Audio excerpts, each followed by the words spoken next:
It was a few years back when I had this weird experience that still gives me the creeps whenever I think about it. I was driving my rig through the Mojave Desert, hauling a load of electronics from Los Angeles to Las Vegas.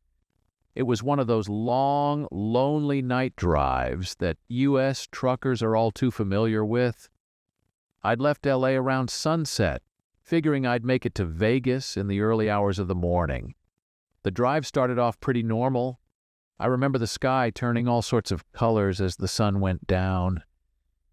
You know, that beautiful desert sunset that makes you feel small in the grand scheme of things. As darkness fell, the world shrunk to just what my headlights could illuminate on the road ahead. I was cruising along Interstate 15, making good time. The traffic had thinned out considerably after Barstow, and by the time I passed the turnoff for Fort Irwin, I was practically alone on the road. It was just me, my truck, and miles upon miles of dark desert stretching out on all sides. Now, I've always liked night driving. There's something peaceful about it, you know? The quiet, the stars overhead, the rhythm of the road beneath your wheels. But that night, something felt off. I couldn't put my finger on it, but there was this tension in the air, like the calm before a storm. I remember glancing at my watch sometime after midnight. I'd just passed the exit for Baker, home of the world's tallest thermometer. Even at night, that thing's visible for miles. I figured I'd make a quick stop at the Alien Fresh Jerky store just up ahead. It's this quirky little place that's open 24/7. It's perfect for us night owls looking for a snack and a chance to stretch our legs. So I pulled into the parking lot, grabbed some jerky and a coffee, and took a few minutes to walk around and shake off the road fatigue. The guy at the counter mentioned there had been some strange sightings in the area lately.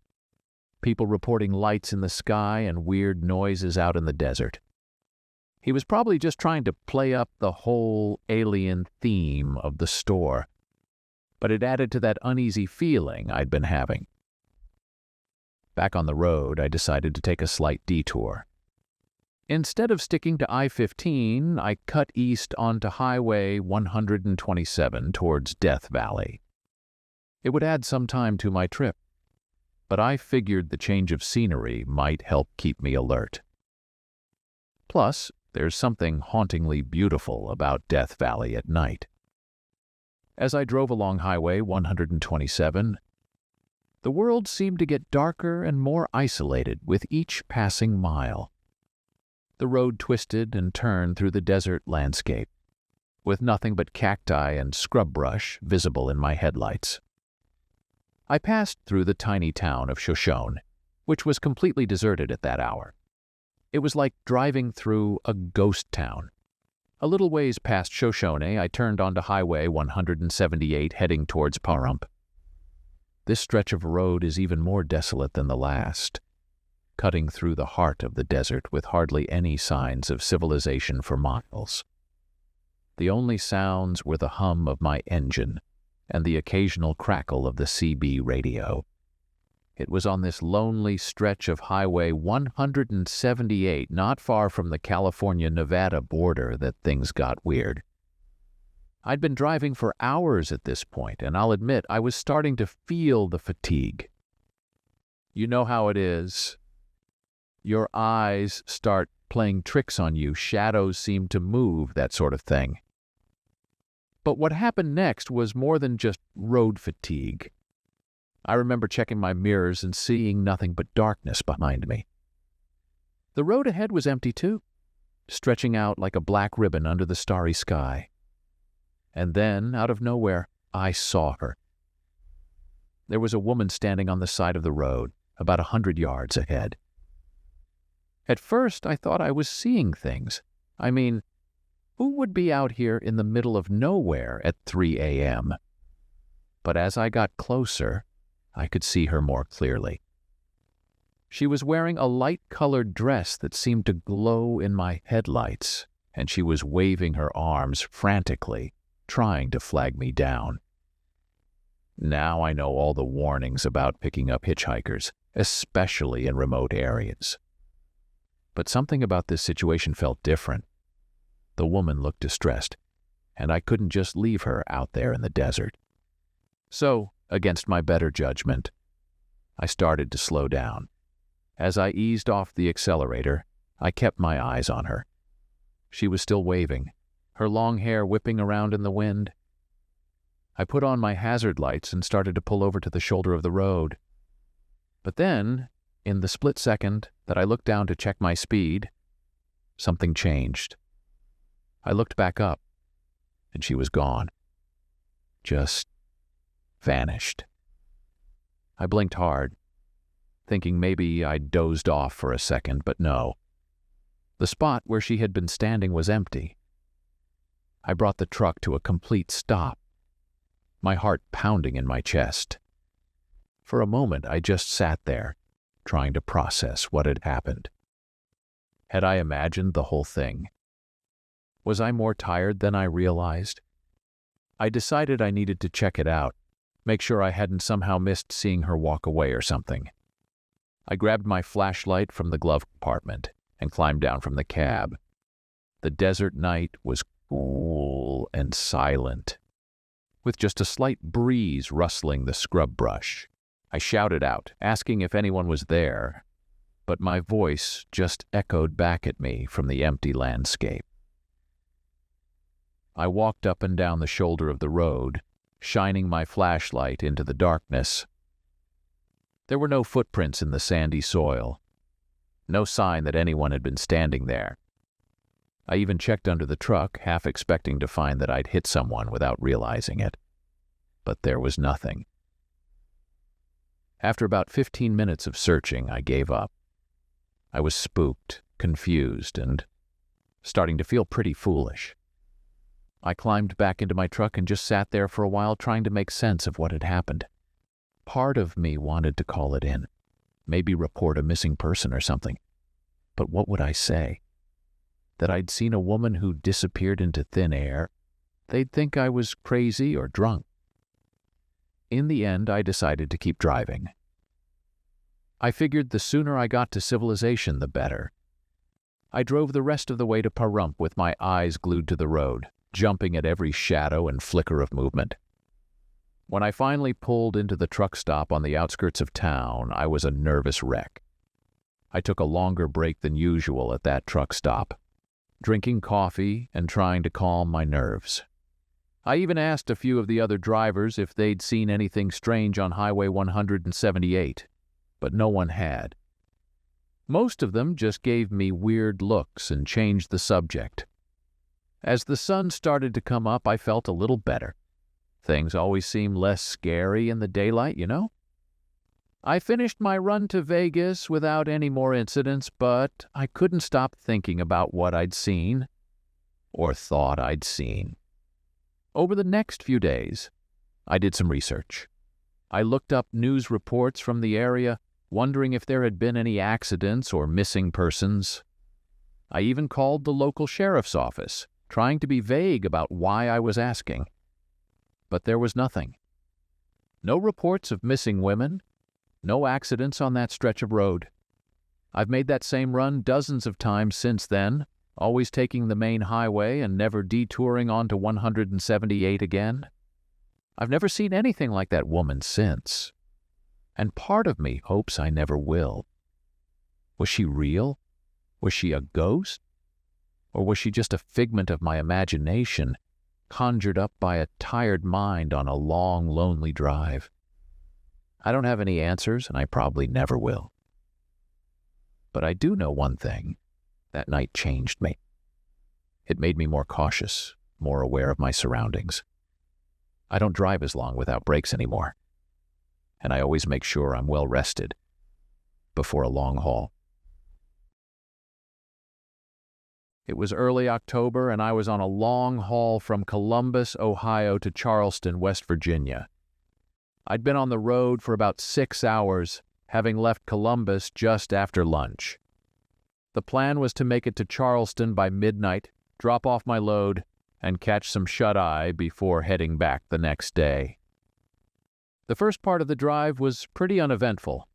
I cruised down I-70 East, past Zanesville and Cambridge. The weather was decent for October, a bit chilly, but clear skies and good visibility. As the sun started to set, I hit I-77 South, heading into West Virginia. Now, if you've never driven through the Appalachian Mountains, let me tell you, it can be a real challenge, especially at night. The roads twist and turn, following the contours of the mountains. You've got steep grades, sharp curves, and in some places the forest comes right up to the edge of the highway. It's beautiful during the day, but at night it can feel like you're driving into a black void. I'd made this trip dozens of times before, so I wasn't too worried. I knew the route like the back of my hand. But as I crossed into West Virginia and the mountains started to loom around me, I got this strange feeling in the pit of my stomach. You know that sensation when you think you've forgotten something important, but you can't quite put your finger on what it is. It was like that, but stronger. I shook it off, figuring it was just fatigue setting in. I'd been driving for a while, after all. I decided to make a quick stop at the rest area just past the Williamstown exit to stretch my legs and grab a coffee. The place was nearly deserted when I pulled in, just a couple of other trucks and a minivan in the parking lot. As I was walking back to my rig, coffee in hand, I overheard a couple of other drivers talking. They were discussing some nasty accidents that had happened recently on this stretch of highway. Apparently, there had been a few incidents of trucks going off the road in the middle of the night. The weird part was, in each case, there were no skid marks, no signs of mechanical failure. The trucks just seemed to veer off the road for no reason. I tried not to let it bother me as I got back on the road, but I'd be lying if I said it didn't make me a little uneasy. The coffee helped keep me alert, though, and I focused on the drive. The traffic thinned out as I got deeper into the mountains. By the time I passed Parkersburg, I was practically alone on the road. It must have been around 10 p.m. when I reached the stretch of highway near Elkins. This is where the mountains get really intense. The road winds through deep valleys, with steep slopes rising on either side. Your headlights only illuminate so much, and beyond that circle of light, it's just darkness. I was keeping a steady pace, not too fast given the winding road, but not crawling either. That's when I first noticed the other truck. It appeared in my rearview mirror, coming up behind me pretty quickly. At first, I didn't think much of it. Some drivers like to take these mountain roads faster than others. But as it got closer, I started to feel uneasy. The truck was old, really old. It looked like something from the 70s or 80s, all boxy and rusted. And it was moving erratically, speeding up and slowing down, sometimes drifting towards the center line before jerking back into its lane. I figured the driver must be having some kind of trouble, maybe mechanical issues or possibly falling asleep at the wheel. Either way, I didn't want it anywhere near me on these treacherous roads. I slowed down a bit, thinking I'd let it pass me when we hit a straight stretch. The old truck closed the distance between us quickly. In my mirrors, I could see its headlights illuminating my trailer. But just when I thought it was going to overtake me, it suddenly slowed down, falling back a little. This game of cat and mouse went on for several miles. The truck would get close, almost like it was going to pass, then fall back again. I was starting to get seriously freaked out. Was this guy messing with me? Was he drunk? I considered calling it in on the CB radio, but out here in the mountains, reception can be spotty at best. We were coming up on a series of sharp turns, real white-knuckle driving if you're not careful. I slowed down even more, taking the curves at a cautious speed. The old truck stayed right on my tail, way too close for comfort, given the dangerous road. As we came out of a particularly nasty hairpin turn, I saw a straight stretch of road ahead, This was my chance to let this lunatic pass me. I eased over towards the right side of the lane, expecting the old truck to take advantage and speed past. But it didn't. Instead, just as we hit the straight part of the road, I saw the truck's headlights swing wildly in my mirror. The next thing I knew, it was veering off the road, plowing through the guardrail like it was made of paper. My heart leapt into my throat. I slammed on the brakes, my trailer fishtailing a little before I got it under control. In my side mirror, I saw the old truck tumbling down the steep embankment, its headlights spinning crazily as it rolled over and over. I managed to bring my rig to a stop on the shoulder of the road. My hands were shaking so bad I could barely put it in park. For a few seconds, I just sat there trying to process what I'd just seen. Then my training kicked in. I grabbed my phone and called 911, reporting the accident and our location as best I could. The 911 operator told me to stay put and wait for emergency services. She advised against trying to go down the embankment myself. It was too steep and too dangerous in the dark. But I couldn't just sit there. What if the driver was hurt? What if the truck caught fire? I grabbed my flashlight from the glove compartment and climbed down from the cab. The night was eerily quiet. No sound of metal creaking or glass breaking from down the slope. No calls for help. Nothing but the wind in the trees and the faint sound of my own ragged breathing. I played my flashlight beam along the broken guardrail where the truck had gone through. There were no skid marks on the road, no signs that the driver had tried to brake or swerve. It was like the truck had just decided to drive straight off the road. Cautiously, I approached the edge of the embankment. It was steep, all right. Almost a sheer drop in some places. I swept my flashlight beam down the slope, expecting to see the wreckage of the truck. But there was nothing there. I blinked hard. Sure, I must be missing something. I panned the light back and forth, illuminating trees, rocks, undergrowth. But no truck. No broken branches or disturbed earth where a massive vehicle had just tumbled down. Nothing. I stood there for what felt like hours, though it was probably only a few minutes, trying to make sense of what I was seeing. Or rather, what I wasn't seeing. I walked up and down the shoulder of the road, shining my light into the woods, convinced that I must have misjudged where the truck went off. But there was no sign of an accident anywhere. When the state trooper arrived about 20 minutes later, I was still searching. He took one look at me, wild-eyed and babbling about vanishing trucks, and I could tell he thought I was either drunk or crazy.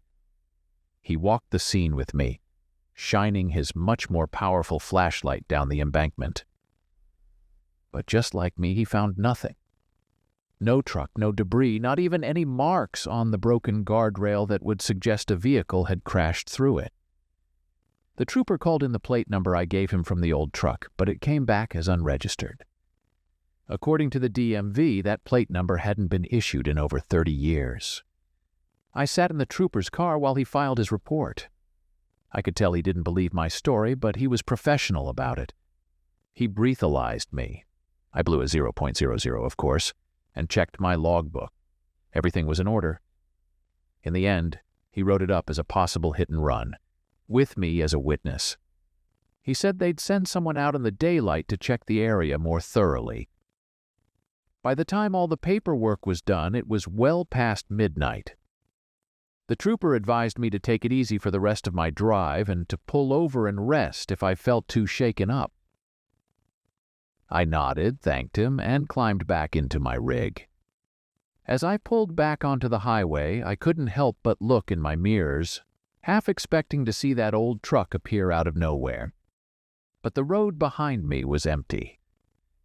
I drove the rest of the way to Charleston well under the speed limit, jumping at every set of headlights I saw in my mirrors. I made my delivery in Charleston, but I was a mess. I couldn't stop thinking about what I'd seen, or thought I'd seen. Had I imagined the whole thing? Was I more tired than I realized? Or had something truly inexplicable happened on that lonely stretch of mountain highway? I ended up taking an extra day off in Charleston before heading back. I just didn't feel safe getting behind the wheel again so soon. When I finally did start the return trip, I took a different route, adding hours to my drive just to avoid that stretch of I-77. This happened a few years back when I was hauling a load from Houston to Lubbock, Texas. It was supposed to be a straightforward run, but let me tell you, it turned into one of the weirdest nights of my trucking career. I'd left Houston early in the morning, figuring I'd make it to Lubbock by late evening if traffic cooperated. The first part of the drive was smooth sailing. I cruised up US 290, made good time through Austin, and then hit I-35 heading north. By the time I reached Waco, I was feeling pretty good about my progress. From Waco, I took US 84 northwest. This is where things started to get a bit more isolated. The towns got smaller and further apart, and the landscape changed from the rolling hills of central Texas to the flatter, more arid terrain of the west.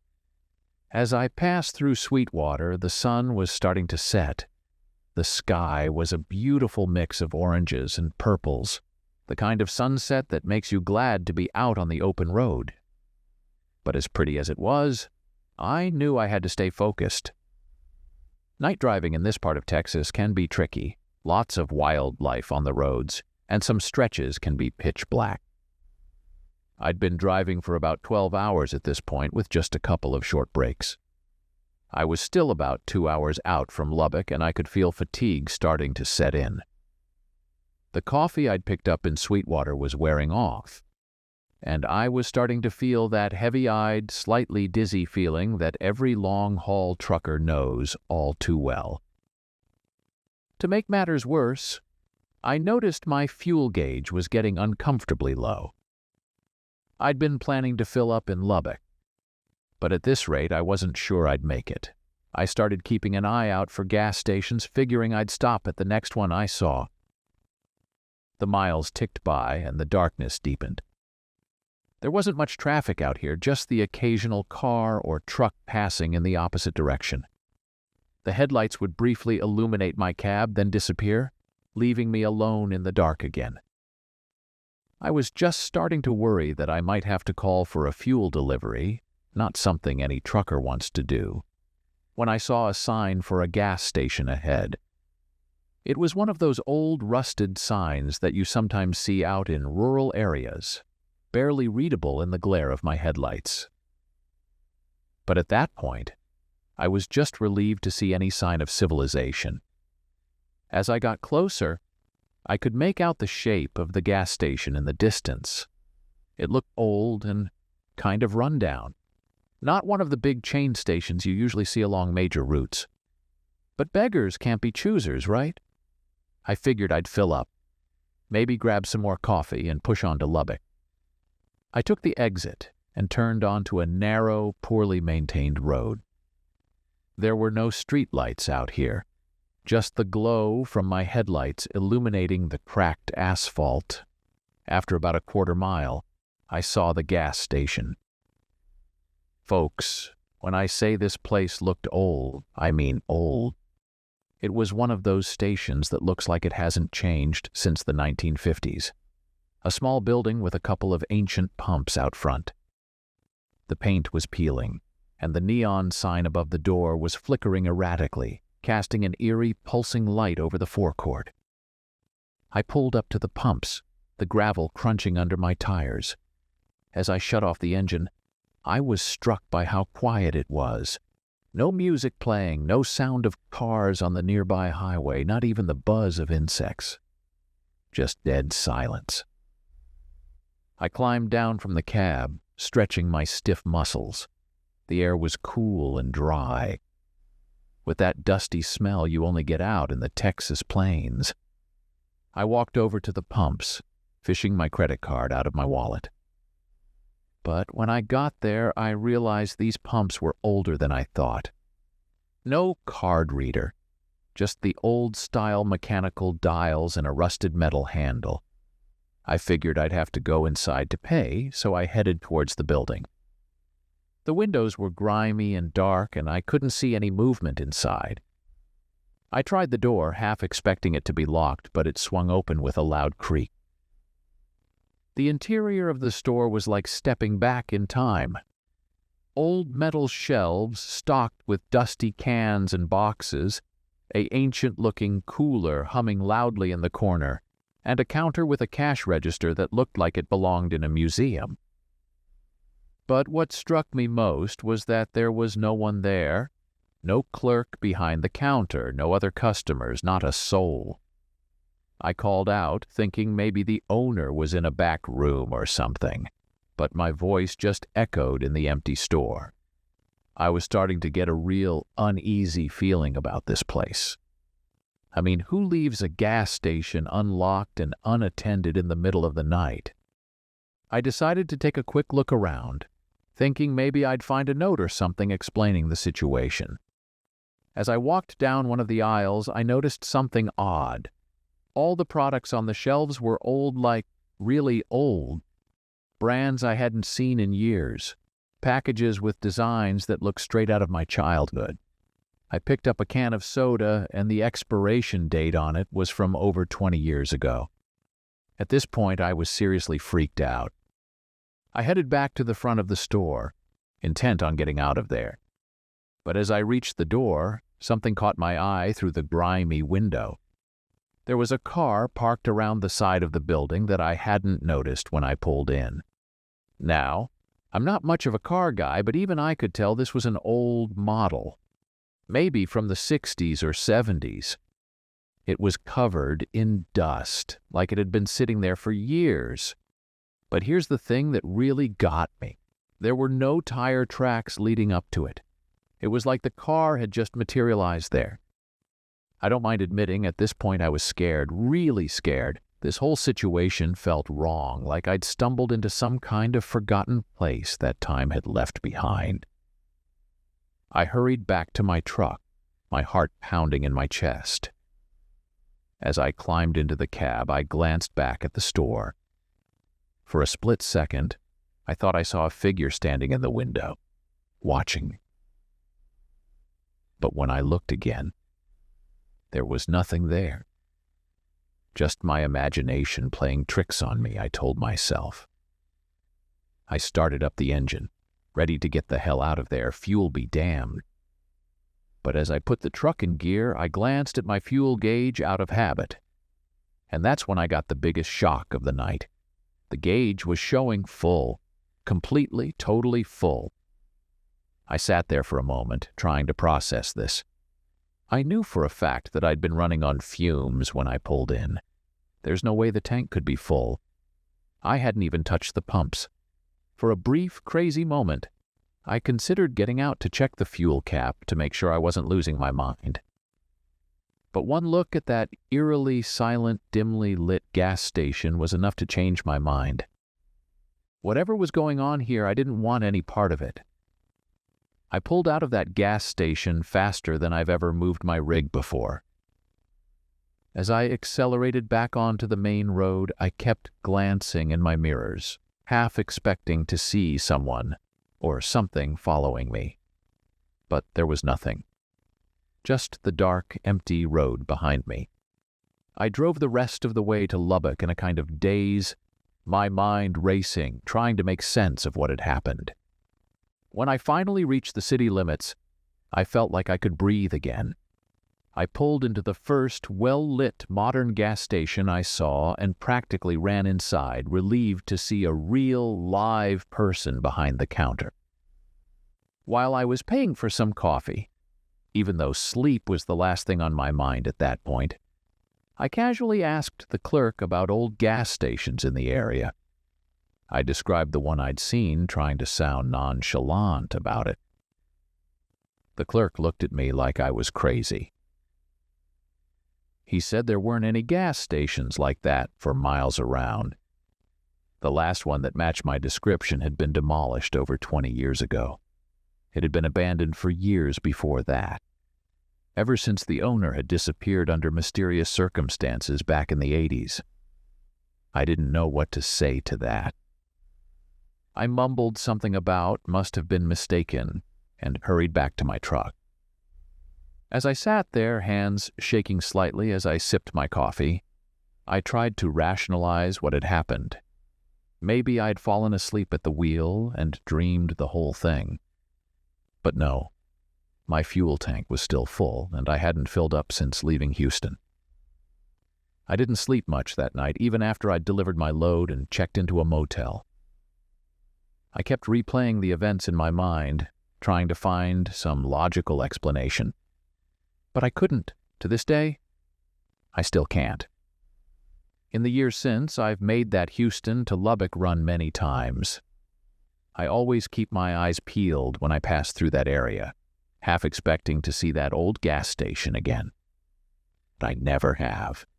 It's like it never exists. I've told this story to a few other truckers over the years. Some think I'm pulling their leg. Others have their own weird stories from the road. A few have even claimed they've seen similar things in that area. Strange lights, phantom vehicles, buildings that appear and disappear. I don't know what to believe anymore. All I know is that nowadays I always make sure my tank is full before I drive through West Texas at night. And if I do need to stop, I stick to the big, modern truck stops with their bright lights and 24-hour convenience stores.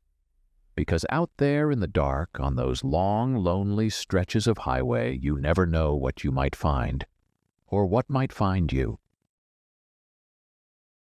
This happened a couple of years ago. I was hauling a load from Los Angeles to Albuquerque, and I decided to take the scenic route along historic Route 66. You know, that famous old highway that used to run from Chicago to L.A.? Well, a lot of it's been replaced by interstate now, but there are still some stretches where you can drive the original road. I left L.A. early in the morning, figuring I'd make it to Albuquerque by the next day. The first part of the drive was pretty uneventful. I cruised through the Mojave Desert, passed through Needles, and crossed into Arizona. By the time I hit Kingman, the sun was starting to set. Now, Kingman's a decent-sized town, and I thought about stopping there for the night. But I was feeling good, not too tired, and I figured I'd push on for a few more hours. My plan was to make it to Flagstaff before calling it a night. As I left Kingman behind, the landscape started to change. The desert gave way to rolling hills and eventually the pine forests around Flagstaff. But between Kingman and Flagstaff, there's this long stretch of road that's just empty. Miles and miles of nothing but scrubland and distant mesas. It was fully dark by this point, probably around 9 or 10 p.m. There wasn't much traffic. Just the occasional car or truck passing in the opposite direction. The road stretched out ahead of me, a ribbon of black in my headlights, with the stars blazing overhead. It was beautiful, in a lonely sort of way. I had the radio on, tuned to some local station playing classic rock. Reception wasn't great out here, lots of static, but it was better than silence. I was humming along to some old Eagles song when I first noticed something in my rearview mirror. At first, I thought it was just another truck coming up behind me. But as I watched, I realized something was off. There were multiple sets of headlights, all perfectly aligned, moving in perfect unison. It looked like a convoy, but not like any convoy I'd ever seen before. I counted at least 5 or 6 vehicles, maybe more. They were still pretty far behind me, but they were closing the distance fast. Too fast, really, for this winding stretch of road. And here's the thing that really caught my attention. None of them had their lights on. I could see the shape of the headlights, but they weren't illuminated. It was like they were running dark. Now, I've been driving trucks for over 20 years, and I've seen all sorts of crazy things on the road. But this was new. And I'm not going to lie, it gave me the creeps. I kept watching them in my mirror as they got closer. They were moving as one, maintaining the same distance between each vehicle, never breaking formation. It was almost like they were connected somehow. As they got nearer, I started to make out more details. They looked like old trucks. Really old, like something from the 50s or 60s. But they were in pristine condition, their chrome gleaming in the starlight. I was doing the speed limit about 65 miles per hour. But these guys were gaining on me like I was standing still. In no time at all, they were right behind me. Close enough that I should have been able to see the drivers. But all I could see was darkness inside the cabs. At this point, I was getting seriously freaked out. I mean, who drives in a tight formation like that at that speed without any lights on? It didn't make any sense. I thought about pulling over to let them pass, but something told me that wasn't a good idea. So I just kept driving, my knuckles white on the steering wheel. For a few minutes, nothing changed. The convoy stayed right behind me, not attempting to pass, just following. I tried to focus on the road ahead, but I couldn't help glancing in my mirrors every few seconds. Then, suddenly, they started to move. As one, the entire convoy shifted into the left lane. I held my breath, waiting for them to pass me. But they didn't. They just drove alongside me, perfectly matching my speed. I could see them clearly now out of my side window. 5 trucks, all identical, old Peterbilt 351S, painted a deep midnight blue. They looked like they'd just rolled off the assembly line, which was impossible because Peterbilt hasn't made that model in decades. I don't know how long we drove like that side by side on that empty stretch of highway. It felt like hours, but it was probably only a few minutes. I was too scared to speed up or slow down, so I just maintained my speed, staring straight ahead. And then, as suddenly as they'd appeared, they were gone. Just ahead was a turnoff, a small dirt road leading off into the desert. Without slowing down, without signaling, the entire convoy turned off the highway. One moment they were there, the next they had vanished into the darkness. I was so shocked that I nearly drove off the road myself. I managed to get my rig under control and pulled over onto the shoulder, my heart pounding in my chest. I sat there for a few minutes, trying to catch my breath and make sense of what I'd just seen. Part of me wanted to turn around, to go back and check out that dirt road. But a bigger part of me, the part that was still shaking with fear, knew that was a bad idea. Whatever I'd just encountered, I didn't want to mess with it anymore. I got back on the road and drove the rest of the way to Flagstaff in a daze. I kept expecting to see those trucks again, kept checking my mirrors obsessively. But there was nothing. Just the empty road behind me. When I finally reached Flagstaff, I pulled into the first truck stop I saw. I was exhausted, both physically and mentally. I thought about calling the police or the highway patrol, reporting what I'd seen. But what would I say? That I'd seen a convoy of ghost trucks? They'd think I was crazy or drunk or both. I didn't sleep well that night. Every time I closed my eyes, I saw those trucks, silent and dark, driving alongside me. When I finally did drift off, my dreams were full of endless highways and shadowy vehicles. The next morning, I decided to do some research. I mean, surely, if there was a group driving restored vintage trucks around, someone would know about it, right? I asked around at the truck stop, but none of the other drivers had seen anything unusual. A few of them looked at me like I was nuts when I described what I'd seen. I even went online, searching for any reports of strange sightings on that stretch of Route 66. I found plenty of ghost stories and urban legends, but nothing that matched what I'd experienced. The closest I could find was an old story about a group of truckers who had disappeared somewhere in that area back in the 1970s. Their trucks were never found. I tried to convince myself that there must be a logical explanation. Maybe it was some kind of vintage truck enthusiast group out for a late-night drive. Maybe they were filming a movie or a TV show. But deep down, I knew those explanations didn't fit. What I'd seen was something else entirely. I completed my run to Albuquerque without any further incidents. But on the way back, I took the interstate. Somehow, the idea of driving that stretch of Route 66 again, especially at night, just didn't appeal to me anymore. In the years since, I've made that LA to Albuquerque run many times.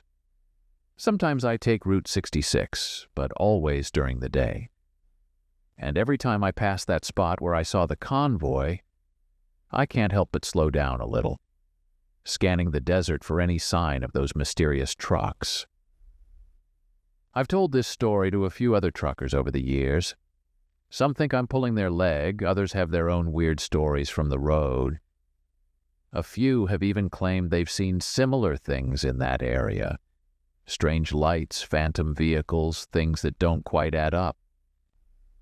I don't know what to believe anymore. All I know is that night changed me. It made me more aware of my surroundings, more cautious on the road. I don't do as many night drives as I used to, and when I do, I stick to the main highways with plenty of traffic. So if you're ever driving Route 66 through Arizona late at night and you see a convoy of old trucks in your rearview mirror, my advice is this: don't slow down, don't pull over, and whatever you do, don't look too closely at the drivers. Just keep driving and hope they pass you by. It's late October, and I'm driving a route from Seattle to Billings, Montana. I'd done this run dozens of times before, usually taking I-90 all the way, but this time I decided to switch it up a bit. I took US 95 through Idaho, figuring I'd cut across on I-90 later. It was a bit longer, but I'd heard the scenery was beautiful, especially with the fall colors. I left Seattle early in the morning, making good time through Washington State. The weather was crisp and clear, perfect for driving. As I crossed into Idaho, the landscape started to change. The flat farmlands gave way to rolling hills, and then the mountains started to loom in the distance. It was breathtaking, I've got to admit. By the time I hit Coeur d'Alene, it was late afternoon. I considered stopping for the night. Coeur d'Alene is a nice little city right on the lake with plenty of truck stops. But I was feeling good, not too tired, and I figured I'd push on for a few more hours. My plan was to make it to Missoula before calling it a night. As I left Coeur d'Alene behind, the road started to wind through the mountains.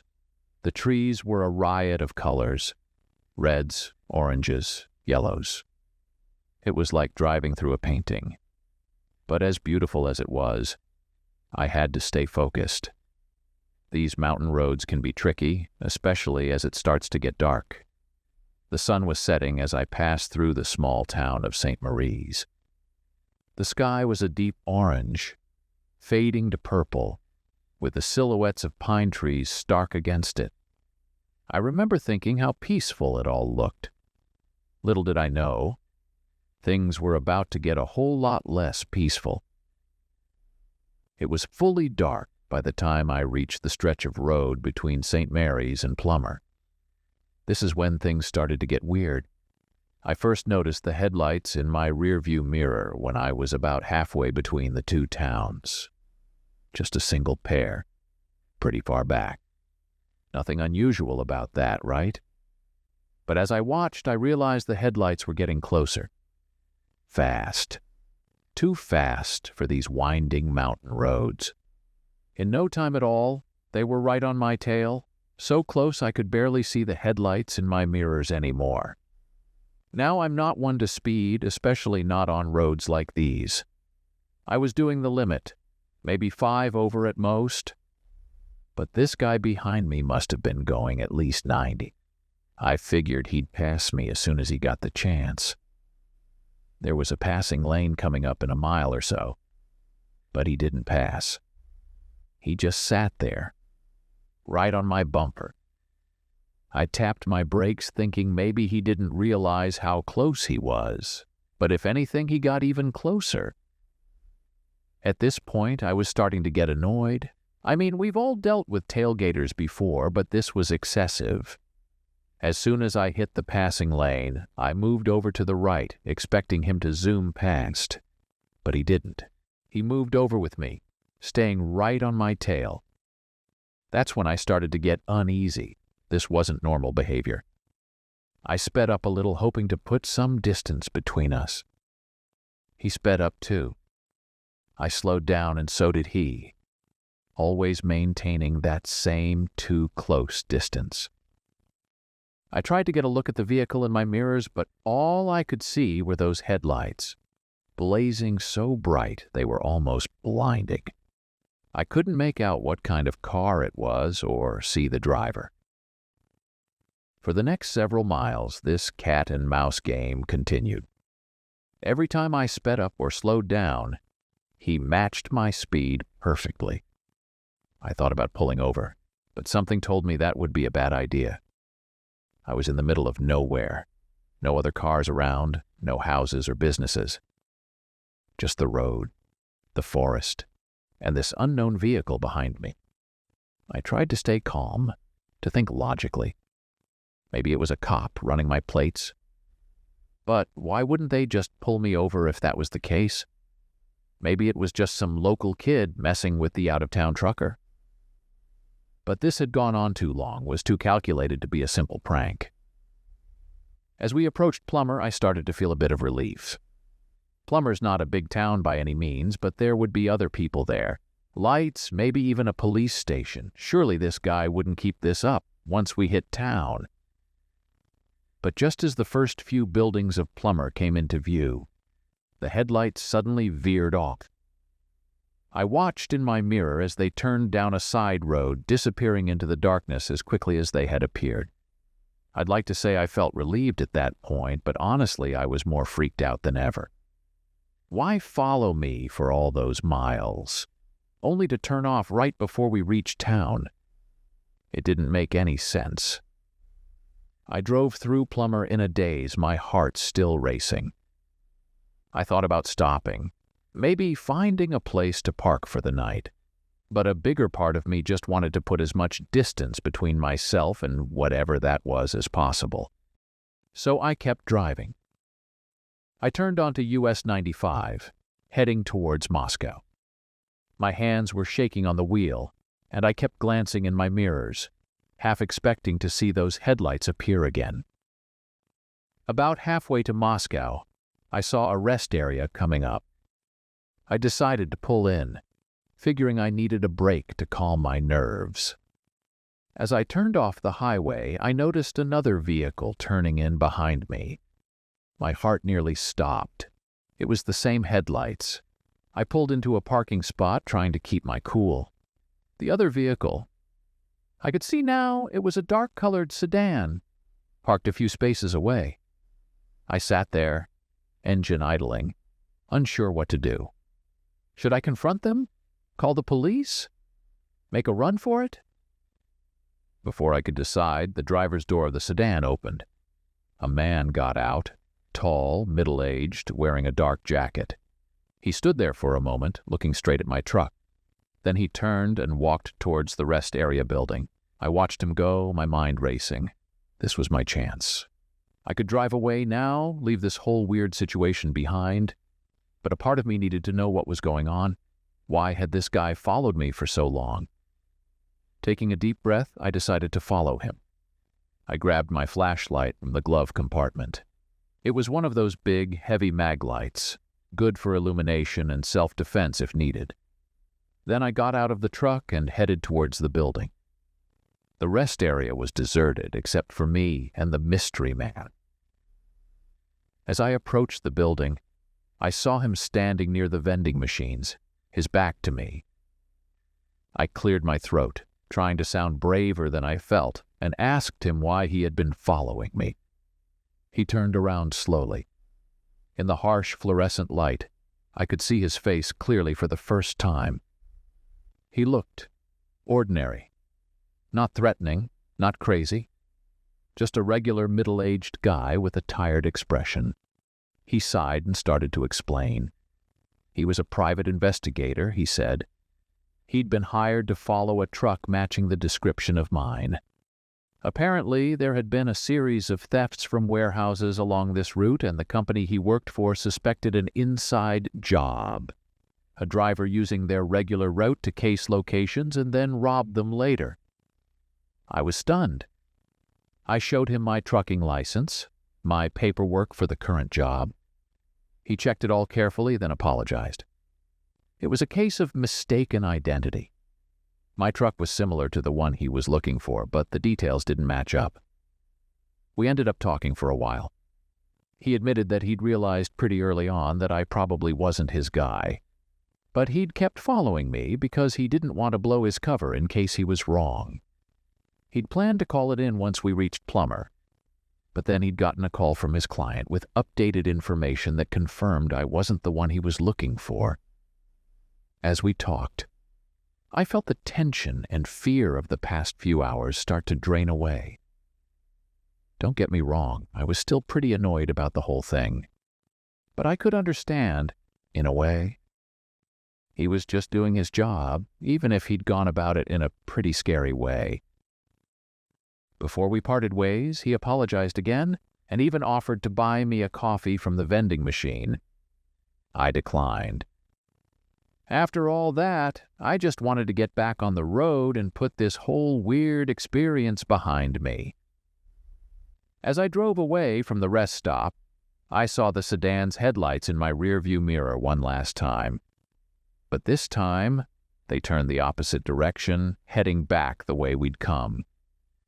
The rest of my drive to Missoula was uneventful, but I couldn't stop thinking about what had happened.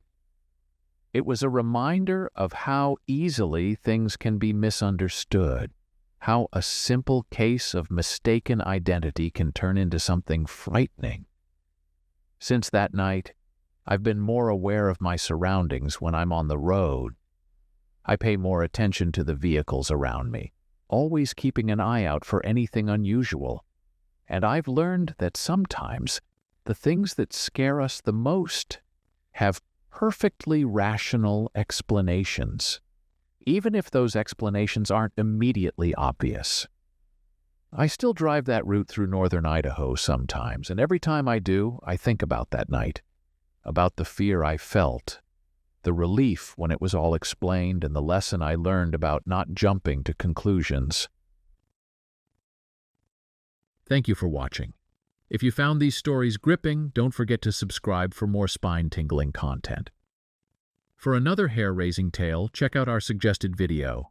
And if you're hungry for more eerie encounters, dive into our playlist featuring similar chilling narratives.